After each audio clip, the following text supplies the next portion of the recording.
எல்லாத்துக்கும் வணக்கங்க. நம்ம இப்போ என்ன பார்க்க போகிறோன்னா ஒரு சட்னி தாங்க இட்லிக்கு பார்க்க போகிறோம். சூப்பரான சட்னிங்க, சிம்பிளாக டக்குன்னு செஞ்சிடலாங்க. அந்த மாதிரி சட்னிங்க. இப்போ பாருங்கள், எண்ணெய் ஊற்றியாச்சுங்க. உங்கள் கிட்டே எந்த எண்ணெய் இருக்கோ அதை ஊற்றிக்கங்க. நல்லெண்ணெய் ஊற்றிக்கங்க, கடலெண்ணெய் ஊற்றிக்கிங்க, உங்கள் சாய்ஸு. நான் நல்லெண்ணெய் இருக்கிற நல்லெண்ணெய் ஊற்றிட்டுங்க. இப்போ நம்ம எண்ணெய் காஞ்சோன்னா பாருங்கள், வரமிளகா ஒரு 4 வரமிளகா காரம் கம்மியாக தான் போட்டுருக்கேன் நான்.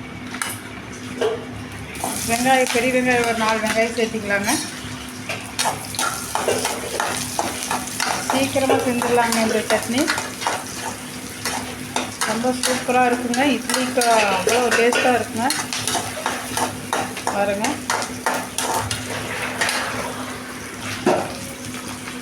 பாருங்கள். இப்போ வெங்காயம் இந்த ஸ்டேஜில் வணங்கணுன்னா தக்காளி 2 அரைச்சி வச்சுருக்குங்க. தக்காளி போட்டுருங்க.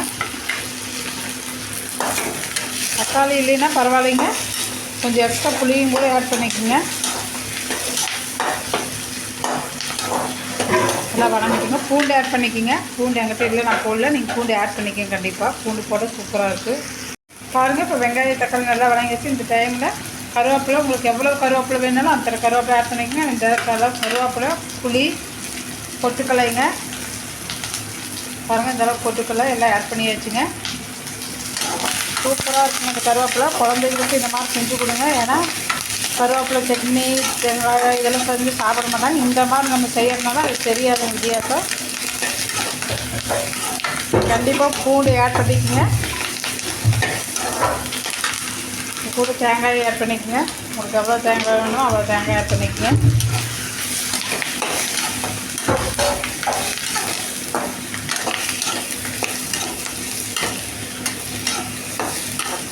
பூண்டு மட்டும் ஆட் பண்ணுங்க, இஞ்சி போடாதீங்க.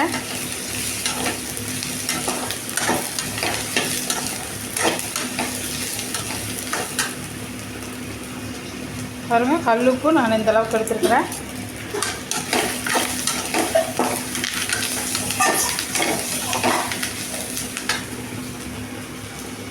சூப்பரான சட்னி, அவ்வளோதாங்க. இதை அரைச்சி உங்களுக்கு வேணா தாளிச்சிக்கங்க. நான் தாளிக்கு போகணும். நீங்கள் வேணா எண்ணெய் ஊற்றி கடுகு போட்டு தாளிச்சிக்கலாம்.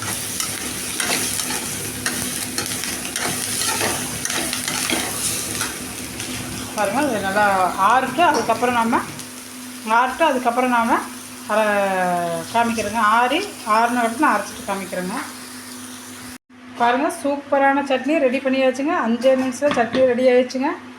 எவ்வளோ பார்க்குறதுக்கு நல்லா இருக்குங்க. சூப்பராக இருக்குதுங்க இந்த சட்னி. நம்ம வீட்டில் என்ன இருக்கோ இந்த மாதிரி சட்னி டக்குன்னு செஞ்சு விட்ருங்க. வேலை முடிஞ்சு வச்சு காலையில் டிஃபன் ரெடி ஆகிடுச்சுங்க.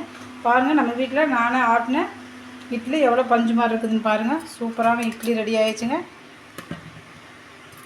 பாருங்கள், இட்லி அருமையான இட்லிங்க. எவ்வளோ ஸ்மூத்தாக இருக்குதுங்க. நான் தாங்க அரைச்சேன். இது உங்களுக்கு ஒரு வீடியோ போடுறேங்க எப்படி இருக்குதுன்னு. இந்த வீடியோ உங்களுக்கு பிடிச்சிருந்தா லைக் பண்ணுங்கள், ஷேர் பண்ணுங்கள், சப்ஸ்கிரைப் பண்ணுங்கள். பாய்ங்க.